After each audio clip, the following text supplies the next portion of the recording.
Before hospitals, before vaccines, before antibiotics, before birth certificates, before statistics, before anyone could write an age on a grave, humans still grew old. Not always. Not safely. Not easily. But they did.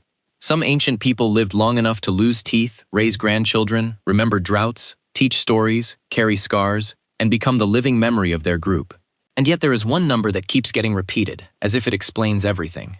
Stone Age life expectancy was around 30. You have probably heard it. Ancient humans died at 30.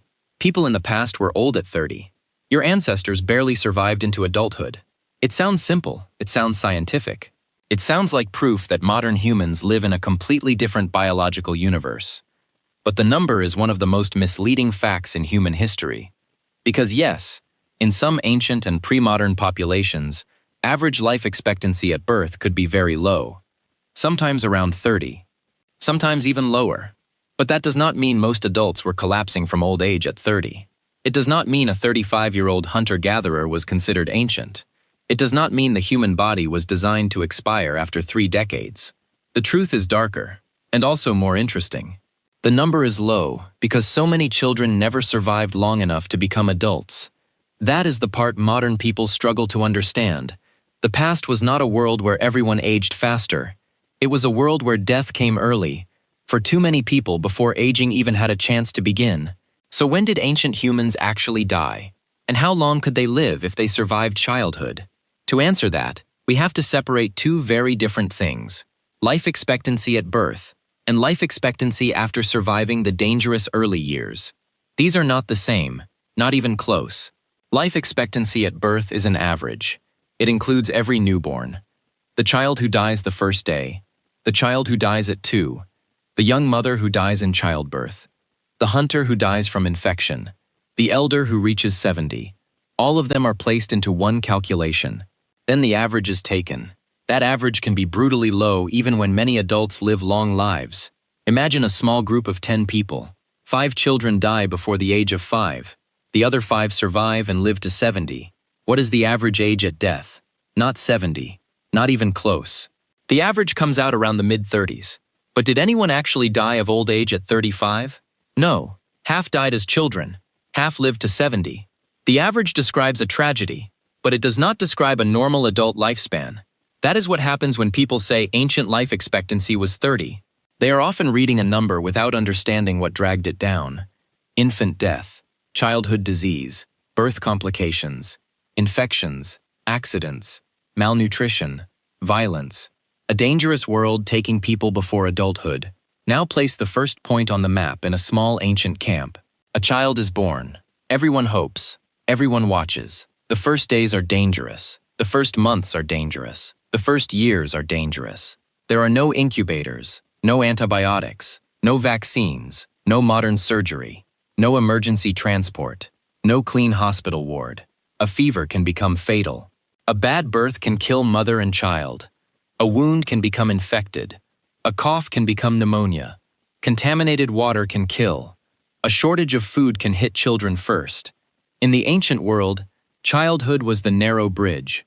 Many did not cross it. That is why life expectancy at birth was so low. Not because the adult body was weak, because the early years were merciless. For many pre-modern populations, a large share of children died before adulthood. That is almost impossible for modern people to emotionally absorb. Today, many societies treat child death as rare and shocking. For most of human history, it was a recurring wound inside family life. Ancient people did not love children less. They simply lived in a world that took more of them. Every surviving adult was someone who had already passed through a deadly filter, and once a person crossed that filter, the story changed.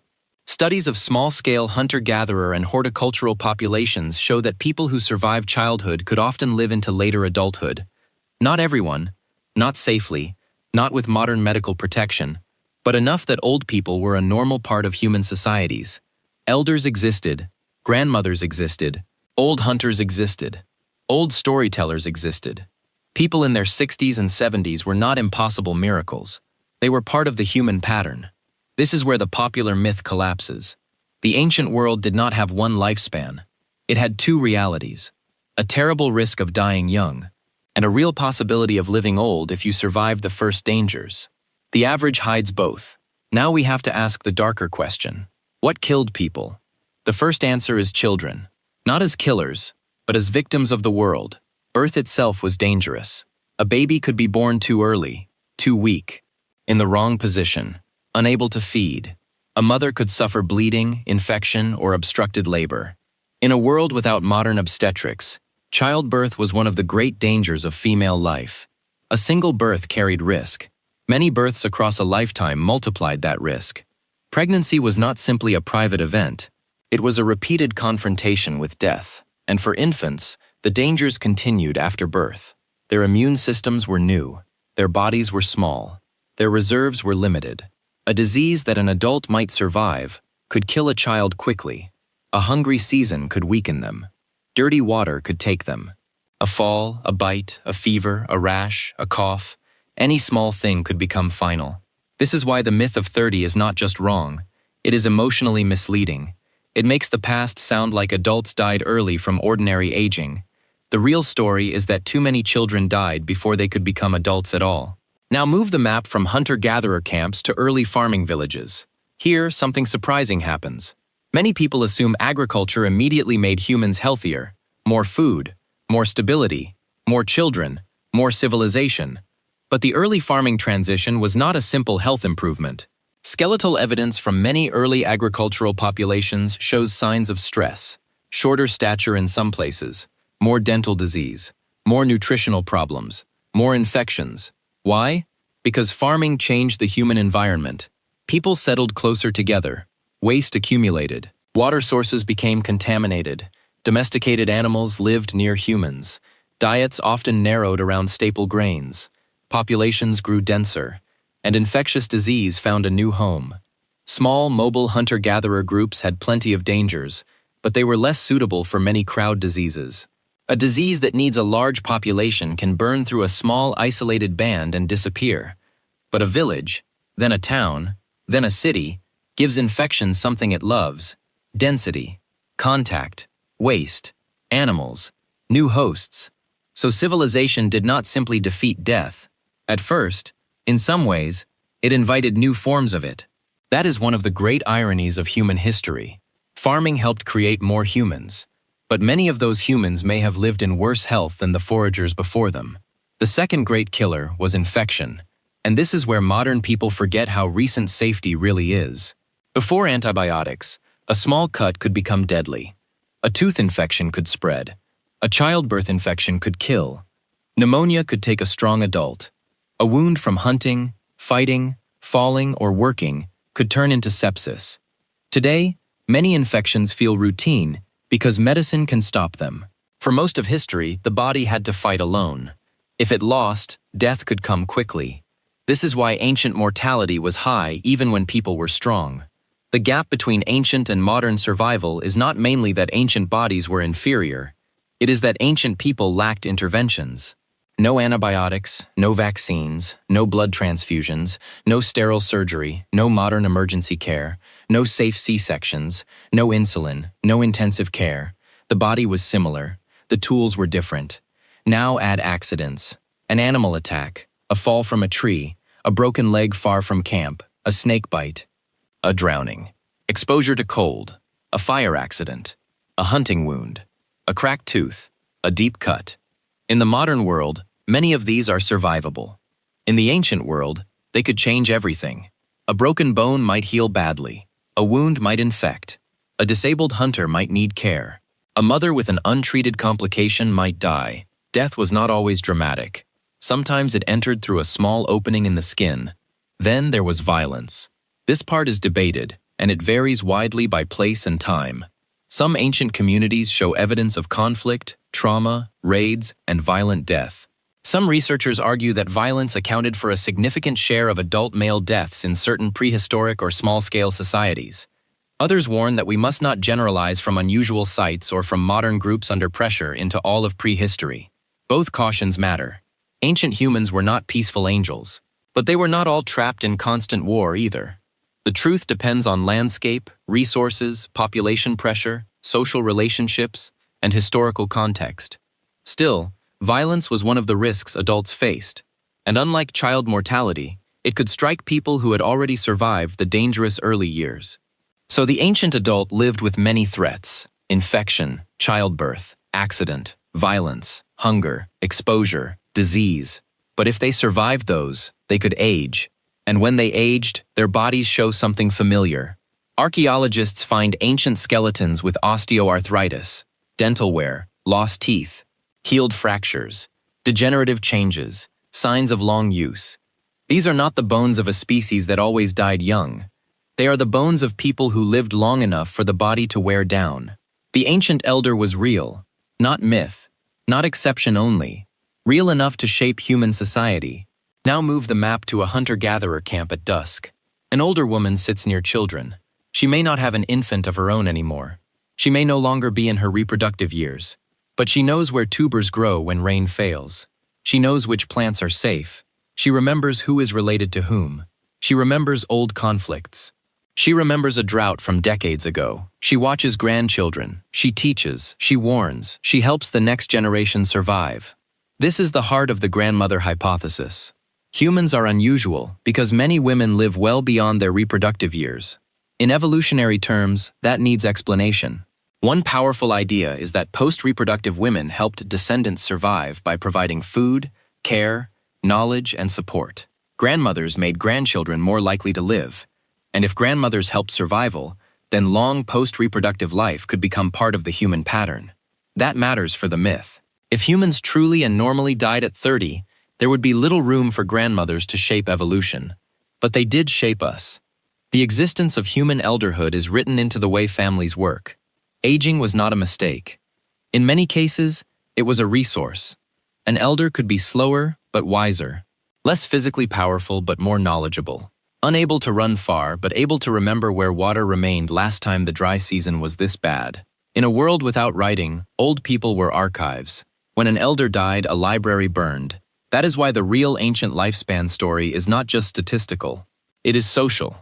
Long-lived adults mattered because they carried information no child could invent, and no young adult had lived long enough to learn. Now step into the science of paleodemography. This field tries to reconstruct ancient age patterns from bones. But bones are difficult witnesses. A child's skeleton can often be aged more precisely because growth follows clearer stages. Teeth erupt, bones fuse. The body develops in recognizable sequences. But older adult skeletons are harder. Distinguishing a 45-year-old from a 65-year-old can be extremely difficult. For a long time, many skeletal studies placed older adults into broad categories like 50+. That created a problem. If a person died at 75, but the method only labeled them as over 50, the data could make the whole population look younger than it really was. Old age became compressed. The elderly became statistically blurry. This is why some older analyses underestimated ancient longevity. Better methods and reanalysis have sometimes revealed more older adults than researchers first recognized. The bones were there. The methods had to catch up. One well-known cautionary case comes from the Libban site, a Native American population in Ohio dating roughly to the late 1st millennium and early 2nd millennium CE. Researchers studied its skeletal population extensively, and later work showed how methods of aging older adults could change the picture. The lesson is not that every ancient person lived to 80. The lesson is that estimating age from bones is difficult, and early methods could make past populations look younger than they were. So when someone casually says ancient humans died at 30, ask a better question. Do you mean life expectancy at birth? Life expectancy after age 15? Average age at death? Adult modal age? A specific population? A farming village? A mobile foraging group? A medieval city? A plague period? A cemetery sample? Because all of those are different. There is no single number for ancient humans. A hunter-gatherer band in one environment, an early farming village in another, a medieval city during disease outbreaks, and an indigenous community under colonial disruption do not share one simple lifespan. The past is not one place. The word ancient hides too much. Now compare hunter-gatherer mortality with modern life. Researchers Michael Gervin and Hillard Kaplan compared several small-scale populations and found a pattern. High mortality in infancy and childhood, lower risk in adolescence and prime adulthood, then rising mortality later in life. In some of their data, the most common age of adult death clustered around the late 60s or 70s. That does not mean life was easy. It does not mean everyone reached that age. It means that if we stop letting child death distort the whole picture, ancient adult lives can look much longer than the myth allows. This is the key. Modern medicine did not simply raise the maximum human lifespan from 30 to 80. Humans were already biologically capable of long lives. What modern medicine did was more specific and more extraordinary. It raised the floor. It saved babies who would have died. It saved mothers in childbirth. It stopped infections. It treated wounds. It vaccinated children. It cleaned water. It reduced famine. It made surgery survivable. It kept people alive long enough to discover how long their bodies might have lasted. That is more powerful than the myth. The myth says, ancient people died at 30, and now we live to 80. The truth says, many ancient people could live long lives, but too many never got the chance. Modernity did not simply stretch old age. It rescued childhood. It made survival less random. It turned common tragedies into rare ones. That is why the story is both darker and brighter. Darker because the low average hides oceans of child death, maternal death, infection, and grief. Brighter because our ancestors were not short-lived failures. They were humans like us, with bodies capable of age, memory, care, and elderhood. The old man beside the fire. The grandmother teaching a child. The scarred hunter who no longer runs but still knows animal paths. The woman who remembers which route saved the group during famine. The elder whose teeth are worn, whose knees hurt, whose stories hold the map of a lifetime. These people were not impossible. They were part of the human world. So the next time someone says ancient humans died at 30, remember what that number really means. It means many babies did not survive. It means childhood was dangerous. It means childbirth was frightening. It means infection was unforgiving. It means a minor wound could kill. It means hunger, accident, violence, and disease pulled the average down. It does not mean adults expired at 30 like old machines. It does not mean humans only recently learned how to age. We have been aging for a very long time. We have been burying elders, listening to elders, depending on elders, becoming elders. Long before hospitals, old people mattered. Long before writing, they were memory. Long before medicine, they were proof that the human body could endure. Before modern life expectancy charts, before public health, before antibiotics and vaccines, the human story was not simply short. It was uneven, cruel at the beginning, dangerous throughout, but sometimes surprisingly long. The number 30 captures a real tragedy, but not the tragedy most people think. The tragedy was not that everyone died young. The tragedy was that so many died before they ever had the chance to grow old.